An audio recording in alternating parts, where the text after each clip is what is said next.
নমস্কার বন্ধুরা, তিয়াসাস রেসিপিতে সকলকে স্বাগত জানাই। আজ আমি আপনাদের ফুলকপি দিয়ে মুসুর ডালের এক অসাধারণ রেসিপি বানিয়ে দেখাবো।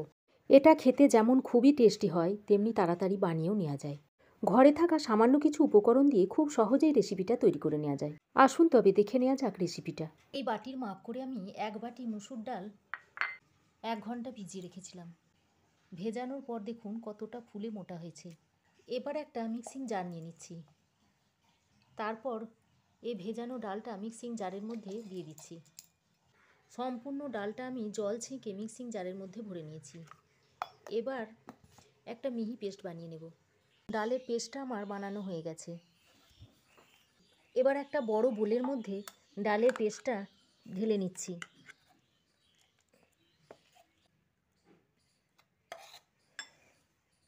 একটা ফুলকপি আমি খুব ভালো করে ধুয়ে পরিষ্কার করে নিয়েছি। এবার এর অর্ধেকটা আমি নেব। ফুলকপির অর্ধেকটা আমি কেটে নিচ্ছি। তারপর ফুলগুলো একটু আলাদা করে নিচ্ছি।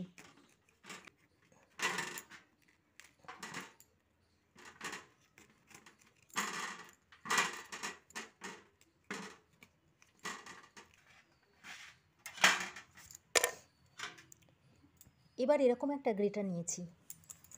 এই গ্রেটারের সাহায্যে ফুলকপির ফুলগুলোকে আমি একটু গ্রেট করে নেব।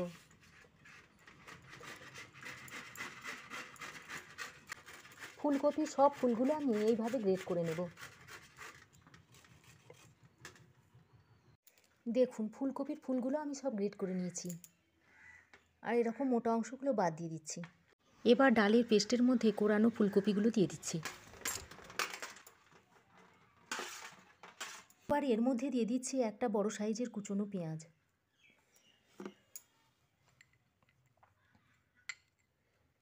বাইন্ডিংয়ের জন্য দিয়ে দিচ্ছি 2 চামচ বেসন। স্বাদ মতো নুন দিয়ে দিচ্ছি। 1 চা চামচ আদা ও রসুনের পেস্ট দিয়ে দিচ্ছি। হলুদ গুঁড়ো দিচ্ছি 1 চামচ। লাল লঙ্কা গুঁড়ো দিচ্ছি 1 চামচ। কাশ্মীরি লঙ্কার গুঁড়ো দিচ্ছি 1 চামচ। জিরে গুঁড়ো দিচ্ছি 1 চামচ। ধনে গুঁড়ো দিচ্ছি 1 চামচ। গরম মশলার গুঁড়ো দিচ্ছি 1 চামচ। গোলমরিচের গুঁড়ো দিচ্ছি 1/2 চামচ। সামান্য 1 চিমটি বিট নুন দিয়ে দিচ্ছি। এবার সব কিছু একটু ভালো করে মিশিয়ে নিচ্ছি।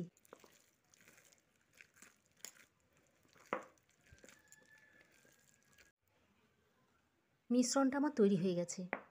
এবার হাতে একটু তেল লাগিয়ে নিচ্ছি।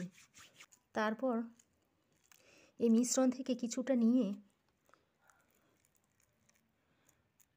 বড়ার মতো শেপ দিয়ে নিচ্ছি। তারপর একটা প্লেটে রেখে দিচ্ছি। এইভাবে আমি সবগুলো চপের আকারে গড়ে নেব। দেখুন সব মিশ্রণটা দিয়ে আমি এরকম চপের মতো তৈরি করে নেব। এবার ফ্রাই প্যানে আগে থেকে হাই হিটে বেশ কিছুটা তেল গরম করতে দিয়েছিলাম। তারপর গ্যাসের ফ্লেমটা লো টু মিডিয়াম হিটে করে দিয়েছি। দেখুন তেলটা আমার গরম হয়ে গেছে।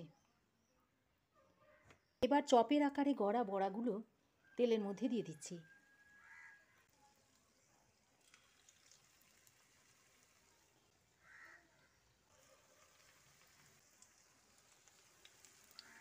এক পিঠ হয়ে গেলে বড়াগুলো আমি একটা কাঁটা চামচের সাহায্যে উল্টে দিচ্ছি।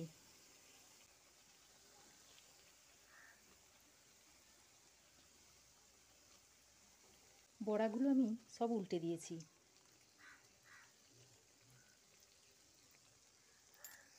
এইভাবে উল্টে পাল্টে লো টু মিডিয়াম হিটে বড়াগুলো ভেজে নেবেন।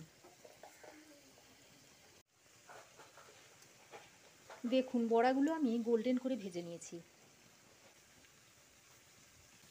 এবার একটা পাত্রে তুলে নিচ্ছি।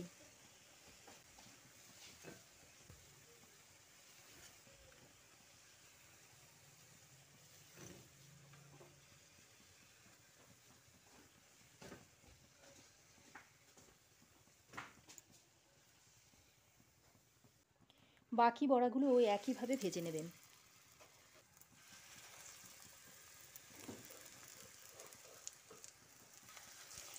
বড়াগুলো আপনারা শুধু মুখেও খেতে পারেন, কিন্তু আমি রান্না করে দেখাবো।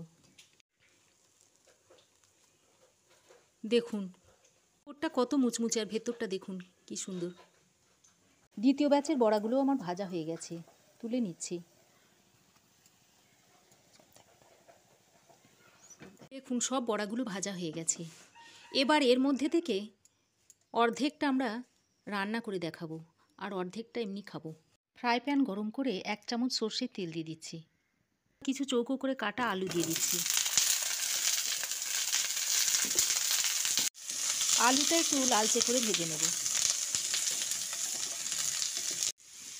আলুতে অল্প করে একটু নুন আর হলুদ দিয়ে দিচ্ছি।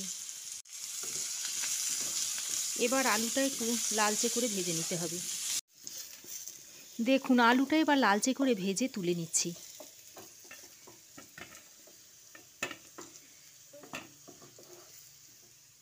প্যানে আরও 1 চামচ সর্ষের তেল দিয়ে দিচ্ছি। গরম তেলে একটা শুকনো লঙ্কা দিয়ে দিচ্ছি। একটা তেজপাতাকে 2 ভাগ করে দিয়ে দিচ্ছি। এলাচ, লবঙ্গ, দারচিনি দিয়ে দিচ্ছি। আর 1 চামচ মতো গোটা জিরে দিয়ে দিচ্ছি। তারপর ফোড়নটা কয়েক সেকেন্ড ভেজে নিতে হবে। এখানে একটা বড় সাইজের টমেটো আর একটা কাঁচা লঙ্কা পেস্ট বানিয়ে নিয়েছি। এবার কয়েক সেকেন্ড পর কাঁচা লঙ্কা ও টমেটোর পেস্টটা দিয়ে দিচ্ছি। এবার রঙের জন্য দিয়ে দিচ্ছি কাশ্মীরি লঙ্কার গুঁড়ো 1 চামচ, গুঁড়ো দিচ্ছি 1/2 চামচ, জিরে গুঁড়ো দিচ্ছি 1/2 চামচ, চামচের 1 চামচ ধনে গুঁড়ো দিচ্ছি, লাল লঙ্কার গুঁড়ো দিচ্ছি 1/2 চামচ, আদা রসুনের পেস্ট দিচ্ছি 1 চামচ। এবার মশলাটা খানিকক্ষণ কষিয়ে নিতে হবে।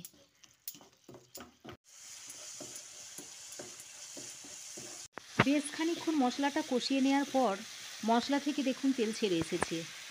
এইবার এই পর্যায়ে ভেজে রাখা আলুগুলো দিয়ে দিচ্ছি। আলুগুলো দিয়ে মশলার সঙ্গে ভালো করে একটু মিশিয়ে নিচ্ছি। মশলার সঙ্গে বেশ খানিকক্ষণ আলুটা কষিয়ে নেওয়ার পর এর মধ্যে পরিমাণ মতো জল দিয়ে দিচ্ছি। জলটা দিয়ে একটু মিশিয়ে নিচ্ছি। জলটা একটু বেশি করেই দিতে হবে, কারণ আলুটা সেদ্ধ হবার পর বড়াটা দেব, বড়াটা একটু জলটা টানবে। এরপর ঢাকা দিয়ে আলুটা সেদ্ধ হওয়া পর্যন্ত অপেক্ষা করব। দেখুন 10 মিনিট পর আলুগুলো সব সেদ্ধ হয়ে গেছে। দেখুন সব আলুগুলোই সেদ্ধ হয়ে গেছে। এবার ভেজে রাখা বড়াগুলো একে একে দিয়ে দিচ্ছি।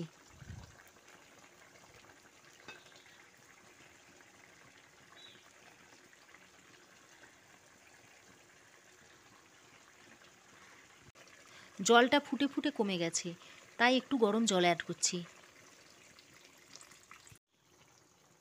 এবার বড়াগুলো একটু ঝোলের সঙ্গে উল্টে পাল্টে দিচ্ছি।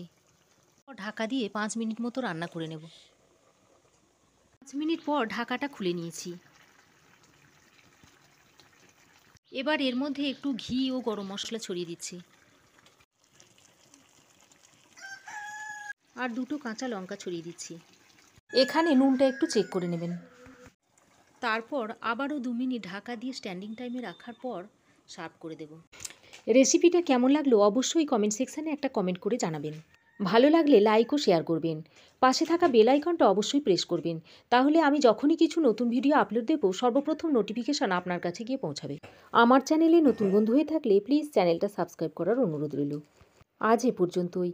আবার দেখা হবে নতুন কোনো রেসিপি নিয়ে নেক্সট এপিসোডে। সে পর্যন্ত ভালো থাকবেন, সুস্থ থাকবেন।